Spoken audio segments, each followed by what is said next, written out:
నీ మొగడేవాడే నువ్వు ఒలిగన్నావే దొంగకు కన్నవా లంగకు కన్నవా బద్మాషి కన్నవా ఒక చోరునికి కన్నవా అని అడుగుతున్నావు కుమారా.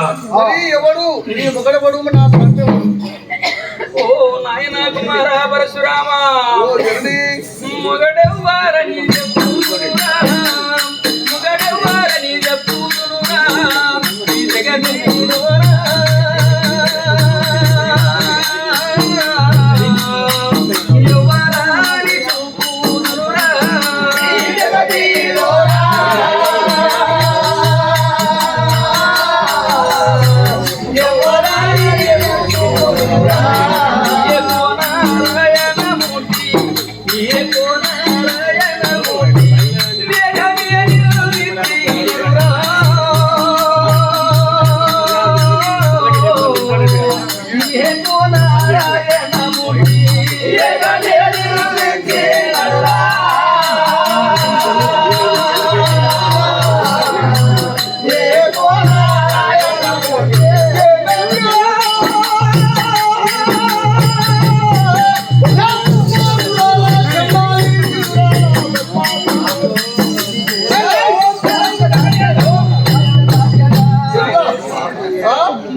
నీతోటి సంపర్కం చేసిన వాడెవడు, నీతో పొందు చేసిన వాడెవడు, నాలుగు ఓడల మధ్య వాడెవడు, ఎన్ని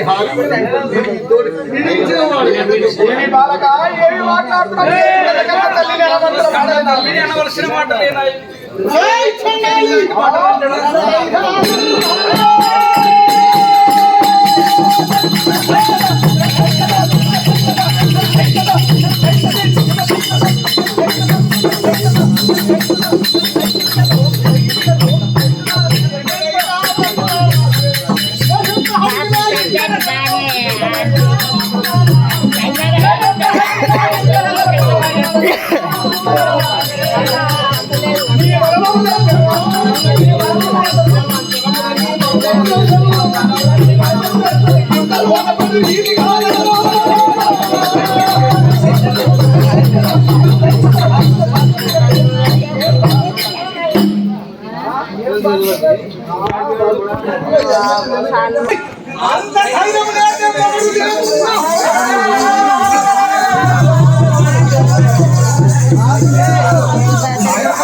లేకుండా పిల్లలు అన్నా కానీ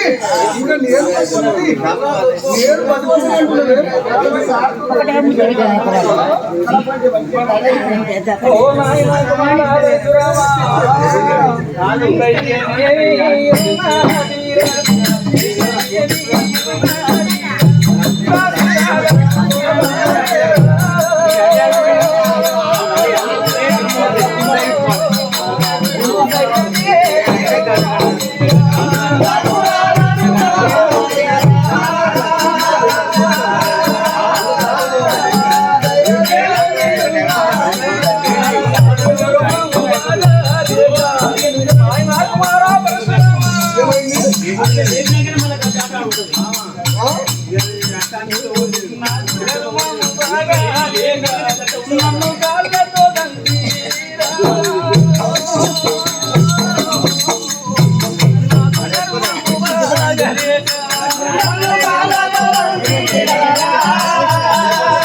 మేము పుట్టిన గడి బాగలేక ఎవరితోటి కన్నవో, ఏ రంకు చేసి కన్నవో, ఏ బొంకు చేసి కన్నవో, ముందు రంకు చేసి బొంకు చేసి నువ్వు మమ్మల్ని కన్నవే.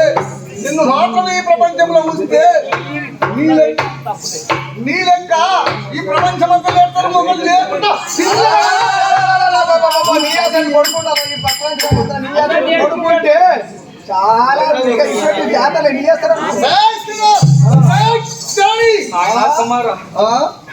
నా అదృష్టం బాగలేదు, నా రాత బాగలేదు, నా కర్మ బాగలేదు నాయన. అందుకే నువ్వు కాళ్ళతో నిలబడుతున్నాను, చేతులతో పడుతున్నాను.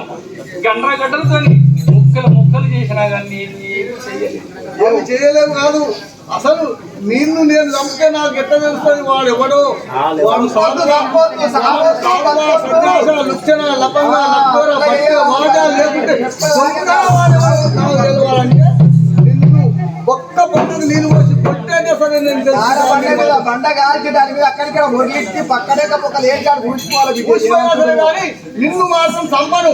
ఎందుకు చంపనంటే నాకు తెలియని వాడు ఎవడు, నా తండ్రి ఎవడు, నిన్ను మోసగించి నిన్ను గుండెపుచ్చి నిన్ను మోసం ఒరవ వేసుకొని నీతో కలిసి నిన్ను పొందు చేసి నిన్ను మోసం చేసేవాడు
నిన్ను మాత్రం ఈ పట్టం నిన్ను పోస్తే కొవ్వు వెళ్తుండొచ్చునా సాధ్యం వెళ్తుంది. అదే అంటున్నా. ఎందుకంటే ఇక కొవ్వు వెళ్తుండొచ్చునా ఏం వెళ్తుండొచ్చు అని అనుకుంటా పోస్తే.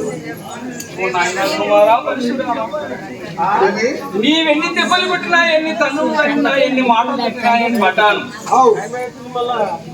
నేను చేయనటువంటి నేరాన్ని నా మీద ఎవడే నిన్ను కన్నట్టు వంటి వాడు, ఏ దొంగన లంగన లుచ్చన లఫంగన ఇన్ని అన్నావు నీవు అన్నాగా నేను పడ్డాను. నన్ను వంగబెట్టి కొట్టున్నావు నీ చేతులతోటి. కుమారా, ఇక నేను కావలేదు. నీకు తగిన పరిష్కారం నేను ఇస్తాను.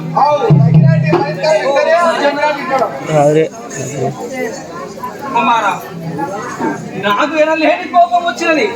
ఇక నేను కాలలేక నిన్నొక మాట అంటాను. ఎంతగానో వస్తున్నావమ్మా. కొట్టి కొట్టి బొక్కలని సూరాగి మొత్తం ఏడు కాడికి అన్ని కాకే పెళ్లి తీసుకపోతుంది, కట్టె పెళ్లి తీసుకపోతుంది, దేపాలు తీసుకపోతుంది. చక్కగా రావాలి. నీవు కొట్టిన దెబ్బలకు నేను కానలేక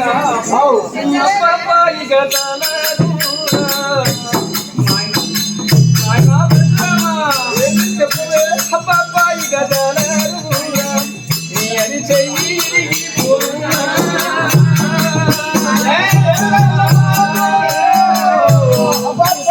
పాపాయి గదలరు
నేను నీకు శాపం పెడుతున్నా కూడా నేను కన్న తల్లి నవమాసములు మోసి నిన్ను కాకి పోకుండా గడ్డకు పోకుండా కను రెప్పపాడలు నువ్వు ఏది ఏమనకుండా నేను సాధేటువంటి కన్న తల్లిని నేను ఎన్ని దెబ్బలు కొట్టినా ఎన్ని తన్నినా ఎన్ని తిట్టినా పడ్డా కానీ ఇక నేను పడలేక నువ్వు కొట్టిన ఈ చేతులతో కొట్టిన మంటలకి ఇగలేక నేను శాపం ఇస్తున్నాను నీ యొక్క అరిచేయి విరిగి ఈ భూలోకంలో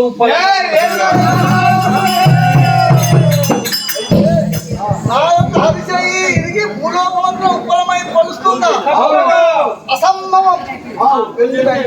నేను ప్రతిభను నాయన అన్న మాట తప్పదు, ఇది సంభవం. నువ్వు పతివత మగడు లేకుండా పిల్లల కంటే అది పతివత నువ్వు మరి ఉండేవాడు ఇంతవరకు బయట అయితే ఒకవేళ అది కూడా నీవు పతివత అయితే ఒకవేళ అది పతివత అయితే చెయ్యి ఇరిగి భూలోకంలో ఇద్దరు ఉన్నారు. ఆయన ముంగట పింఛన్ పోయిండు, 4వ నెంబర్ వచ్చినాక వస్తాడు.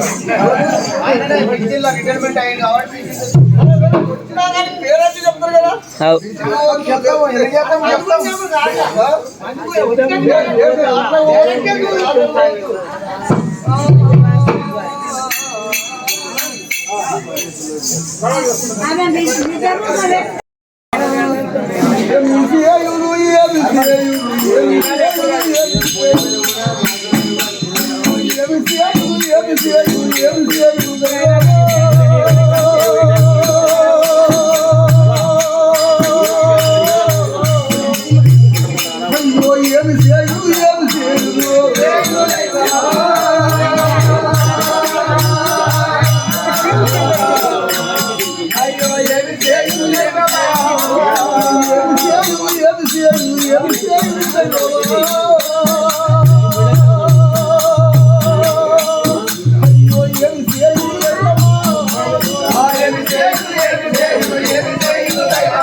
ఈ ప్రపంచంలో తండ్రి లేనిది కొడుకులు పుట్టలవునా నా తల్లిని నిలదీసి నా తండ్రి ఎవరు చెప్పమని అడిగి కొట్టినా తిట్టినా ఎంతో బాధ పెట్టినా అట్లయినా నా తండ్రి జాడ చెప్పలేదు.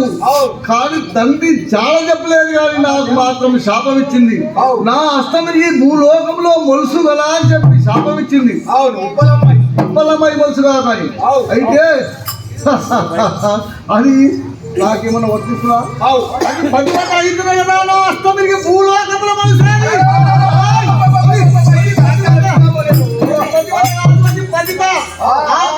శాపం ఇస్తే నా అష్టమికి భూలోకంలో మొలుస్తుందా? ఒకవేళ ప్రతిభత అయితే నా అష్టమికి మొలుస్తుండొచ్చు, వస్తుండొచ్చు కానీ అది ప్రతిభత కాకపోతే నా అష్టం ఎందుకు ఇరుగుతుంది?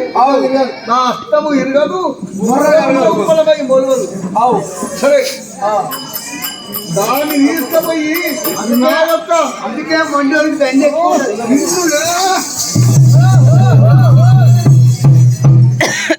సరే సరే సేవక నా తల్లి అక్కడ తీసుకొచ్చింది కదా, ఇక్కడ కాదు అక్కడ కాదు కైలాసం పోయి తీసుకొచ్చాము. మరి ఇప్పుడు నా చెల్లె ఇంటికాడ ఒకటే ఉన్నది. మా చెల్లె దగ్గర పోయి ఈ యొక్క ఎల్లి దాని గొప్ప చెప్తాం మా చెల్లెకు. మా ఓ చెల్లె ఇన్నే ఉన్నావా? ఏమైనా ఇబ్బంది ఉందా?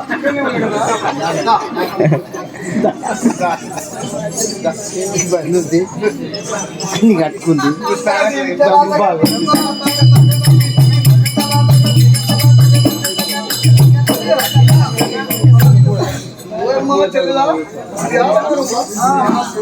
అంటే ఒక ఇట్లుంటారు సైజులు దొడ్డు అట్లుంటారు.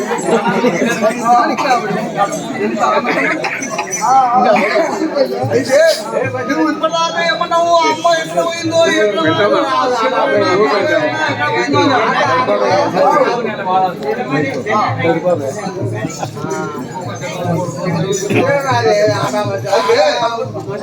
అయితే నేను మళ్ళీ తీసుకొని వచ్చిన మళ్ళీ నా చెల్లి